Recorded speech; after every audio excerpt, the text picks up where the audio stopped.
أعوذ بالله من الشيطان الرجيم. بسم الله الرحمن الرحيم.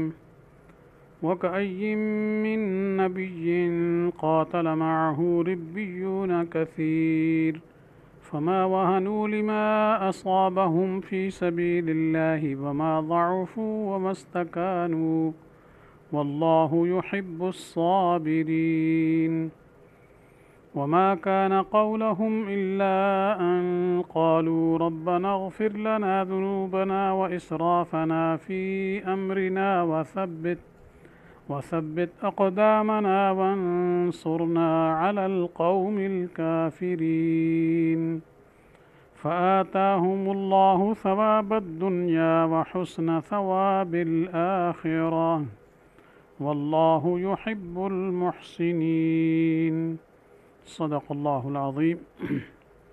ان آیات کا ترجمہ یہ ہے، اور بہت نبی ہیں جن کے ساتھ ہو کر لڑے ہیں، بہت الخدا کے طالب، پھر نہ ہارے ہیں کچھ تکلیف پہنچنے سے اللہ کی راہ میں، اور نہ سست ہوئے ہیں اور نہ دب گئے ہیں، اور اللہ تعالی محبت کرتا ہے ثابت قدم رہنے والوں سے، اور کچھ نہیں بولے مگر یہی کہا، اے رب ہمارے بخش ہمارے گناہ اور جو ہم سے زیادتی ہوئی ہمارے کام میں، اور ثابت رکھ قدم ہمارے اور مدد دے ہم کو قوم کفار پر.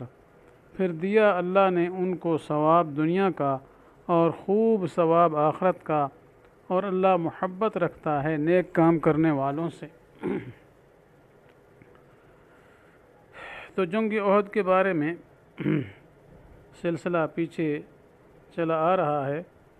تو مسلمانوں کی بعض اجتہادی غلطیوں پر اور لغزشوں پر اور بعض کوتاہیوں پر پچھلی آیات میں زجر و تنبیہ تھی اور ملامت تھی، اور یہ جو آیات ہیں اس میں پچھلی امتوں کے بعض حالات اور واقعات کی طرف اشارہ کر کے تنبیہ کی گئی کہ دیکھو وہ کس طرح میدان جنگ میں ثابت قدم رہے اور استقلال کے ساتھ رہے، تو تمہیں بھی ایسا کرنا چاہیے. تو گویا مسلمانوں کو یہ بتایا جا رہا ہے کہ کفار کے ساتھ لڑائی کرنا یہ کوئی نئی بات نہیں ہے، بلکہ یہ پہلی قوموں سے ہی چلا آ رہا ہے کہ اللہ تعالیٰ نے پہلے بھی کیا ہے حق والوں کو باطل والوں کے مقابلے میں میدان جنگ میں کھڑا کیا تھا اور انہوں نے ثابت قدمی دکھائی تھی. تو کوئی نئی بات نہیں ہے، اس لیے تمہیں نہیں گھبرانا چاہیے. ان لوگوں نے بھی بڑی تکلیفیں اٹھائیں اور بڑے مصائب اٹھائے جی، اور اللہ تعالیٰ کے نبیوں کے ساتھ مل کر وہاں کے لوگوں نے جہاد کیا، اور جس کے نتیجے میں اللہ تعالیٰ نے ان کو فتح اور نصرت عطا فرمائی. تو اس وجہ سے یہ کوئی اچنبھے کی بات نہیں ہے، کوئی نئی بات نہیں ہے، بلکہ پہلی امتوں کے نبی بھی ان کے سامنے شہید کیے گئے جی، لیکن انہوں نے بھی کیا ہے ایسا نہیں کیا کہ وہ گھبرا گئے ہوں اور بالکل دین کو چھوڑ کر سائیڈ پہ ہو گئے ہوں. نہیں، انہوں نے دین کو سنبھالا، دین پر پختہ رہے جی، اور آگے دین کو پہنچایا، پھیلایا. تو اس وجہ سے تمہیں بھی کیا ہے ایسا اگر کوئی موقع پیش آ جائے جیسے جنگ احد میں آیا ہے تو گھبرانا نہیں چاہیے. اس لیے ان آیات میں ان کی تعریف بھی کی گئی اور مسلمانوں کو گویا ان کے راہ پر چلنے کی تاکید کی جا رہی. اس لیے فرمایا وَكَأَيٍّ مِّن نَبِيٍّ، کتنے نبی یعنی بہت سارے نبی گزرے ہیں کہ جن کے ساتھ مل کر بہت سارے ربیون یعنی رب والوں نے لڑائی کی، یعنی ان کے ساتھ مل کر ان کے مقابلین کفار ناہنجار سے کیا مقابلہ کیا، لیکن مقابلے میں ایسے مضبوط فما وہنوا لما اصابہم فی سبیل اللہ، جو تکلیف بھی ان کو اللہ کے راستے میں آئی اس میں ہارے نہیں. وہن کہتے ہیں سستی کو، کمزوری کو، انہوں نے کبھی کمزوری نہیں دکھائی. وما ضعفوا، اور سست بھی نہ ہوئے. وما استکانوا، اور دب بھی نہیں گئے.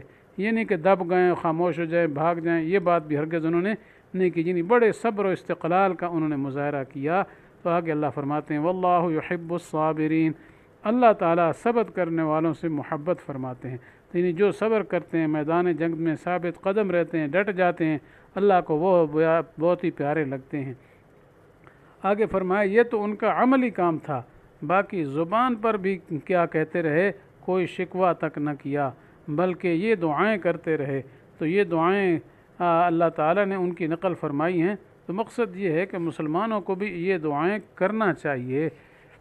تو دعا یہ ہے کہ ان کی اور تو کوئی بول نہ ہوتا تھا مگر صرف یہی بولتے تھے، ربنا اغفر لنا ذنوبنا، اے اللہ ہمارے گناہ بخش دے، اور ہمارے کام میں جو کیا ہے ہم سے کوئی کمی زیادتی ہوئی ہے اس کو معاف کر دے، اور ہمارے قدموں کو جما دے، اور کافر قوم پر ہمیں غلبہ عطا فرما دے۔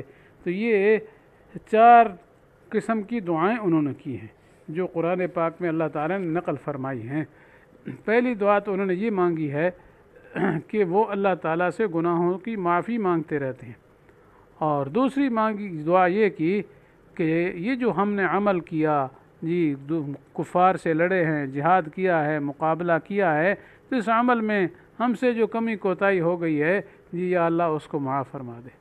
اور تیسری دعا یہ کی کہ اللہ ہمارے قدموں کو کیا ٹکا دے، اس میں کسی قسم کی لغزش نہ ہو، یہ کمی بیشی نہ ہو، آئندہ کے عمل پر بھی ہمیں تو ہی توفیق دے دے، مراد یہ ہے۔ اور چوتھا یہ کہ ہماری مدد فرما کر کہ دشمن پر غلبہ بھی ہمیں عطا فرما دے۔ تو یہ دعا کے 4 لفظ ہیں۔ تو ان 4 لفظوں سے علماء نے کیا ہے بڑا عجیب کیا ہے استدلال کیا ہے۔ پہلی بات یہ ہے کہ انسان کو سب سے پہلے تو اپنے گناہوں کی معافی مانگنی چاہیے، ٹھیک ہے،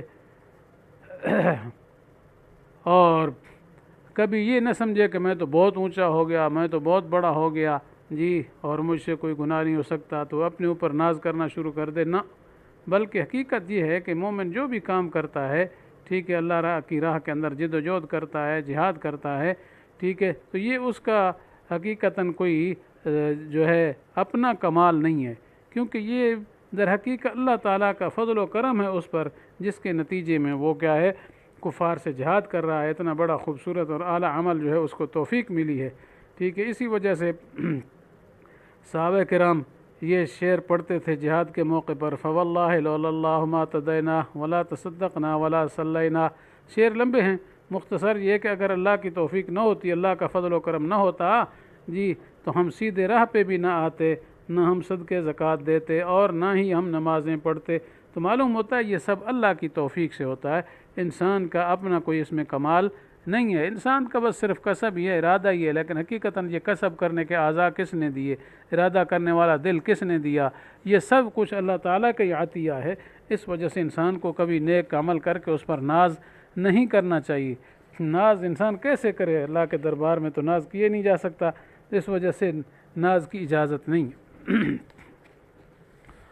اور باقی یہ ہے کہ انسان جتنا بھی کوشش کرے اعلیٰ سے اعلیٰ عمل کر لے، جتنا اونچے سے اونچا عمل کر لے، بہت ہی سیٹ کر لے، لیکن ظاہر بات ہے کہ اللہ تعالیٰ کی جو شان اور عظمت ہے، اور وہ جو مالک الملک اور مالک الملکوت ہے، اس کی شان جلالی کے مطابق انسان کوئی عمل کر سکتا ہی نہیں ہے، لازمی طور پر اس میں کوتاہی ہوگی۔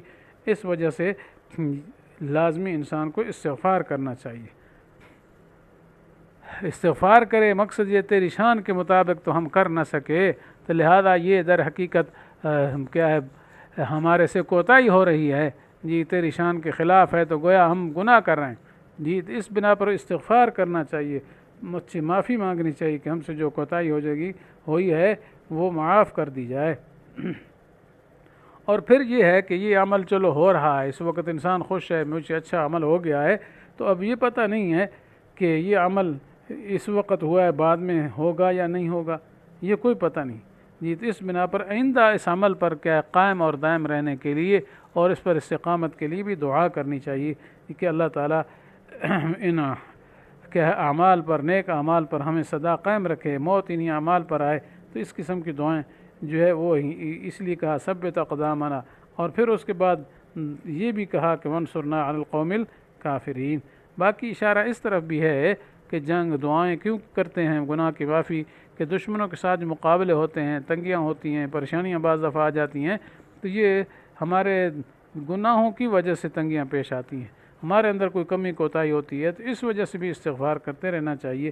تو بہرحال یہ چند دعائیں آ گئیں، اس کے بعد یہ در حقیقت ہمیں سبق دینا مقصود ہے کہ تم بھی ایسی دعا کیا کرو، ربنا اغفر لنا ذنوبنا واسرافنا فی امرنا وثبت اقدامنا وانصرنا علی القوم الکافرین۔ تو پھر یہ ہوا کہ اللہ تعالیٰ نے ان کو ان کی ان اچھے اعمال اور ان دعاؤں کی وجہ سے کہ بڑا اعلیٰ نتیجہ عطا فرما دیا جی دنیا میں بھی اور آخرت میں۔ تو دنیا کا نتیجہ کیا ہے؟ دنیا میں اللہ تعالیٰ نے ان کو کامیابی اور فتح سے نوازا اور آخرت کا بدلہ دیا، لیکن آخر کے بدلے کے لفظ فرمایا وحسن ثواب الآخرہ، کہ جنت جو ہے اعلیٰ درجہ کی عطا کی، یعنی اچھا بدلہ ہے۔ تو اچھا بدلہ ظاہر بات ہے وہ اللہ کی رضا اور اللہ کی جنت ہے جی۔ اور آگے فرمایا اللہ تعالیٰ کیا ہے؟ محسنین کو پسند فرماتے ہیں، جو نیک عمل کرنے والے ہیں، نیک کام کرنے والے ہیں، اللہ کو بہت ہی پسندیدہ ہیں۔ تو بہرحال ان آیات میں مسلمانوں کو سبق دیا گیا کہ تمہیں کیا ہے گھبرانا نہیں چاہیے اور ان لوگوں کی طرح اپنے عمل جہاد میں مصروف رہنا چاہیے اور اللہ تعالیٰ سے مانگتے رہنا چاہیے، تو تب نیک بدلے اور اعلیٰ بدلے بھی آخرت میں ملیں گے، دنیا میں بھی خیر ملے گی، آخرت میں بھی خیر ملے گی۔ تو اللہ تعالیٰ سے دعا ہے کہ اللہ تعالیٰ بھی ہمیں ان لوگوں کے نقش قدم پر چلنے کی توفیق نصیب فرمائے اور ہمارے اگلے پچھلے چھوٹے بڑے سب گناہوں کو اپنے رحم و کرم سے اور اپنے رحمت معاف فرما دے، آمین۔ وآخر دعوانا ان الحمد للہ رب العالمین۔